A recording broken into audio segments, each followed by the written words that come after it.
Salut, ici Francis de Sociojeux. Alors, je suis ici pour une raison très précise. Je suis ici pour vous montrer, en fait, un jeu que j'ai pu jouer. Un magnifique jeu. Le jeu s'appelle Link 2. On en a ici des boîtes. Je vous montre ça. Et voilà. Regardez cette merveilleuse petite boîte. Et c'est intéressant, cette version-là, c'est une version du jeu qui est thématisée Terre. Et il y en a une version ici Voyage, mais nous n'allons pas vous montrer ces versions. Je vais vous montrer une version que j'ai pu essayer et qui est déjà prête ici même à vous montrer les cartes, ainsi de suite, toutes préinstallées. Alors, je vous montre ça. Alors, le magnifique jeu qu'on a ici, c'est le Link 2 Cuisine, comme vous pouvez voir juste en bas ici, à une boîte rouge comparativement aux autres qui sont vertes pour terre et bleues pour voyage. Alors, Link 2 Cuisine, comme tous les autres jeux Link 2, l'objectif, c'est de réussir à placer toutes nos cartes. Alors, j'ai commencé à jouer, et vous voyez, il y a deux endroits où j'ai placé des cartes qui sont un peu différentes des autres cartes sur la table qui sont ici. Là, c'est la mise en place standard. On fait 5 lignes de 10 cartes. On a 50 cartes sur le jeu. Eh bien, l'objectif, c'est de réussir à placer toutes ces cartes-là sur les cartes images. Et pour ce faire, il y a un indice. Alors, si on se réfère ici à l'indice suivant, on a Gousse et Tresse. Intéressant. Gousse et Tresse. Bon. Et ça, c'est l'indice de niveau 1, Gousse et Tresse. Alors, je prends la carte.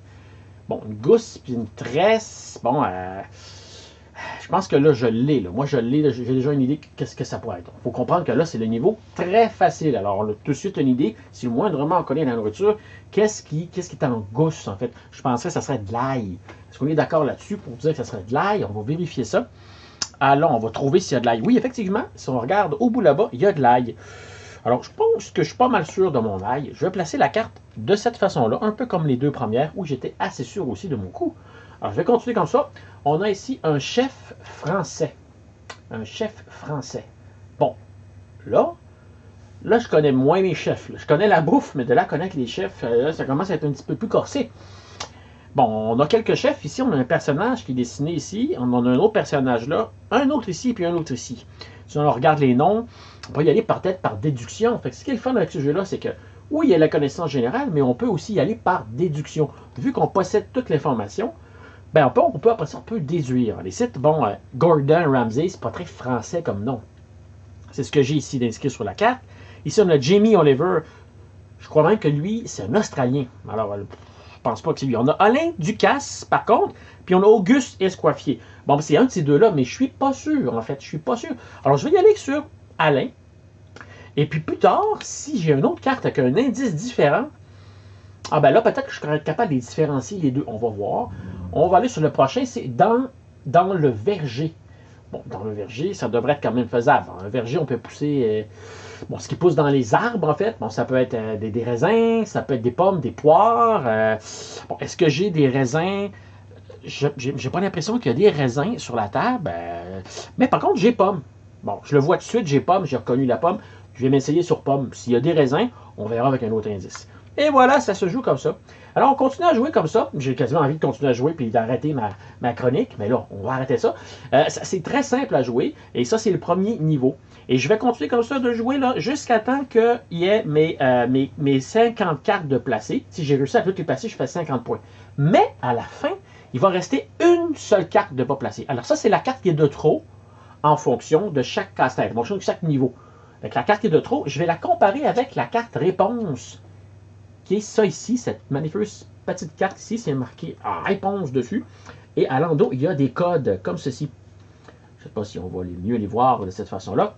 Alors, je vais les comparer avec la carte, dans le fond, qui va me rester à la fin. Et si le code correspond, supposément que ce serait cette carte-là, alors si le code correspond, alors ben là, s'il correspond, tant mieux. S'il ne correspond pas, tant pis, je me suis trompé. Dans le fond, ça veut dire que ce n'est pas le bon code.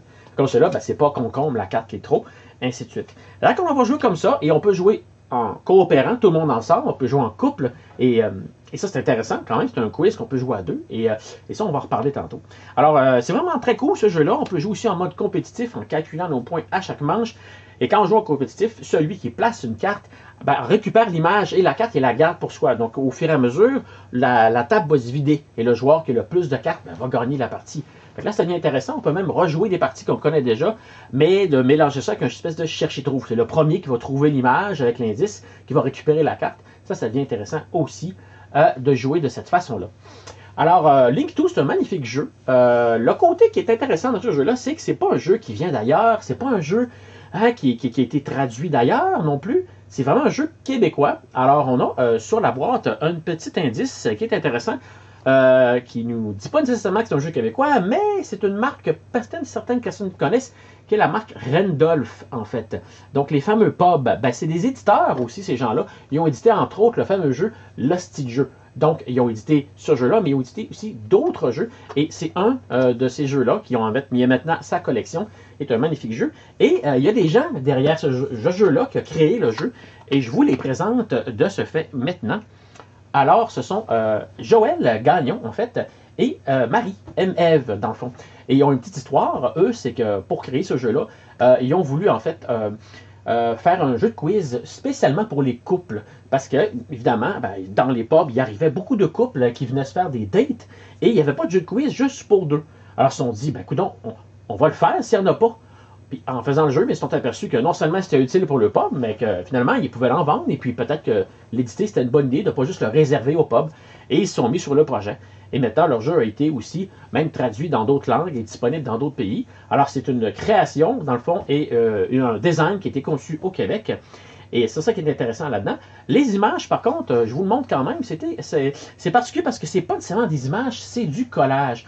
On a une introduction juste ici à côté de l'artiste, mais je peux aller vous montrer sa page, tout simplement, qui s'appelle Pauline Lindsay. Alors, ce qu'elle fait, c'est vraiment intéressant. On voit bien que c'est des morceaux de carton qui ont été assemblés ensemble pour créer des images. Alors, c'est toute une technique artistique, dans le fond. Puis on voit sur son propre site le fait que le jeu Lynx, qui s'appelait Lynx au début, mais qui a été changé pour Link 2, dans le fond, que c'est vraiment du collage qu'elle a fait sur des cartes et elle a repris des photos. Ça, c'est intéressant pour ça. Vous pourrez aller voir en même temps ses créations. Donc, pour conclure cette petite chronique, je dirais que ce jeu-là est vraiment simple. C'est un jeu qui est à environ 15 $, je dirais, peut-être un petit peu plus avec les taxes. Donc, c'est très accessible comme jeu. Ça se joue facilement. C'est un jeu idéal aussi pour faire des animations virtuelles. Donc, on peut facilement faire jouer ça avec une gang d'amis sur Zoom, et ainsi de suite. Ça se fait assez bien quand même. Et puis, il suffit d'avoir quand même une belle grande table et puis une caméra qu'on accroche au lustre, tout simplement, et sur un téléphone. On peut s'amuser avec ça. Et on peut jouer aussi en groupe un peu plus grand. On peut jouer dans toutes sortes de contextes. C'est assez amusant comme jeu. Donc, c'est un jeu qui est très familial, qui peut se jouer aussi avec des ados, avec les plus jeunes.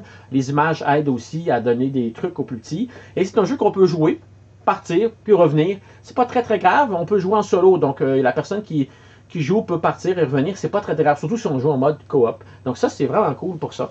Alors, moi, j'ai beaucoup aimé ce jeu-là. Je l'utilise beaucoup dans mes animations parce que c'est ce qu'on fait, nous. C'est les animations.